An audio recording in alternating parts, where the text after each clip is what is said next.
It's the Unstable Antics YouTube channel. We appreciate you coming back here. And today we got a very interesting video, I think. We're going to go over the progress of my 2002 Ford Mustang and how it came to be 400 horsepower. I know it doesn't sound like a lot to everybody, but to get a 2-valve to be over 400 horsepower is actually quite the chore. And I will let you know somewhere in this video if I thought it was worth it, or if I still think it's worth it, rather, in 2022. So stay tuned and watch the video for that information there. So the car started out completely stock. Like I said, I got it about a decade ago.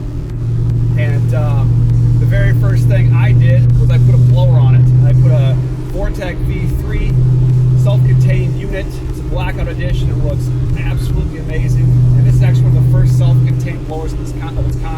And so if you're wondering what the hell that means, that just means that it doesn't have to tap into the oil pan. It actually is self-fed, which is through oil you just have to change out at your own leisure. I changed mine every 1,500 miles along with my engine oil. Anyway, after that I actually purchased a cheap cold side piping kit off eBay, blackout as well, and an intercooler from American Muscle, and throw that together. It also has an HPX MAF for the signal there, and it also has an upgraded fuel system. So I upgraded the injectors to the Lightning injectors, which are the green tops. They're 42-pound injectors.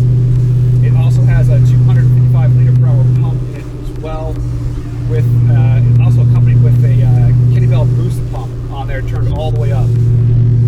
Now the car also has Mack long tube headers, and it also has SLP loudmouth tubes on it.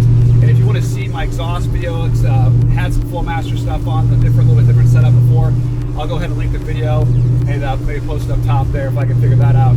So in my opinion, it sounds great. One of the best sounding exhaust setups for a new Edge. And I think you'll really enjoy it too. It's just at the right amount of rasp and right amount of loudness. But after that, I went ahead and I updated the clutch. That was actually the very first thing to go out of this. After I put the blower on, was the clutch phased out. So I went ahead and put an XD Stage 3 clutch in there, and that's been running for about 9 years now, 10,000 miles later, so with no issues. I also put a lightweight flywheel on there as well. While I was out, I put GM Synchro Mesh in there for the trans fluid, and this thing just shifts like butter once it's warmed up. I haven't had any issues with synchros or anything. I know some people claim that. I personally have not. And going to the rear end, then I also put 410 gears. I actually originally put 373 gears into it, and then I upgraded to the 410s, and it is and the 31 spline axles, and it is a much better gear ratio for a supercharged car. Now, if you had a turbo car like my Turbo Mach 1, I was running 355 gears, and in my opinion, that is absolutely just stellar for that. Yeah, it also has Viking Warrior shocks on it, Eibach drag springs. In the front, I'm still actually just running cut convertible springs and stock struts. I also have UPR solid bushing, double adjustable lowers, and I have some uppers as well for the rear suspension, and it's got subframe connectors too if you care about that. But anyway, all that, the car got down out of Rockford, Illinois at Modular Powerhouse. I surely wish that Mike Post was still tuning cars, but he is now into Mopars, laying down like 1,200 horsepower. Again, back to that, is 400 horsepower really worth it? I'll also let you know how much this thing costs. But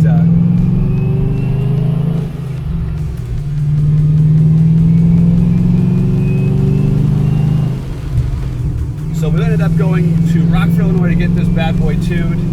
I went to Modular Powerhouse, had Tim Barth tune it. And again, this was about a decade ago. He now only tunes Mopars, and he is just still killing it. The guy's an animal. He does a very, very good job.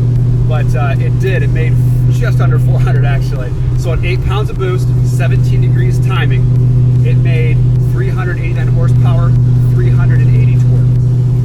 So it's not too shabby for what it was back 10 years ago. Right now, let's review some races I've done. So I've raced a lot of Eaton Mach 1s, Eaton Coke S197s, turbo S197s. I've beaten a lot of those cars. However, it just does not compare to the Coyote cars.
This car.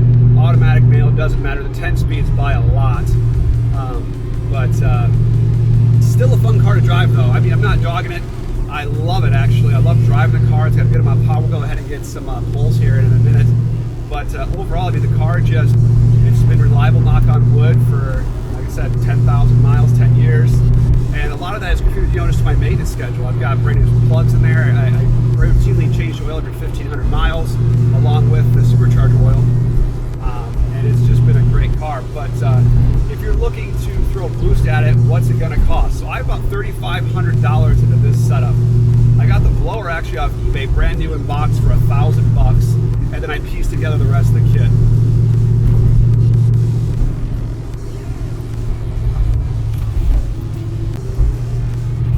Yeah, so let's go ahead and price this out then. So I spent about $3,500 in total on this setup. Not including the exhaust, but just like the blower and everything that came with that, and including the fuel system. Tune was about another $600. It's tuned on SCT, so the handheld was an additional $200. Again, super happy with the car. Love it. It drives like stock. And it's, I mean, it's a competitor out there for a lot of the import and just regular domestic cars. But again, when you're talking about the Coyote cars and you just tune those on E85 and they're making nearly 500 horsepower, if you go back to our dyno videos, we had about 5 of them on E85, and they all made about 430 to 460 for some of those factory freaks. But this is a Torque Storm car. My Mach 1, like I said, was turboed. I would, if I was to do it over again, I would probably throw a turbo on it. It's just the amount of torque they produce is just unreal. It's down low, they spool quick. That car was on 24 pounds of boost, and also E85, and it was making some extreme amount of power. I pretty much drove around on 15 pounds, which was a low boost setting. Never actually even got it to 24 pounds before I sold it. But yeah. Overall, this 2-valve is great. It's a great car if you're on a budget. I know recently the cars have gone up to like 10 grand for a higher mileage car or bone stock even. And I mean, if you want to pay that, go for it.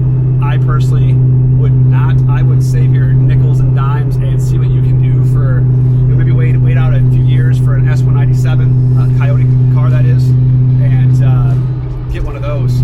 But that's just my 2 cents. Yeah, you might be noticing, man, this guy's wearing that Fly t-shirt. When can I get a new t-shirt? And that is going to be this September. So hopefully when this video drops the following week, we'll have a store open. It's going to be fall color store. It's actually going to be legit. Colored font, black shirts or white shirts, whatever your fancy is, I guess, on that.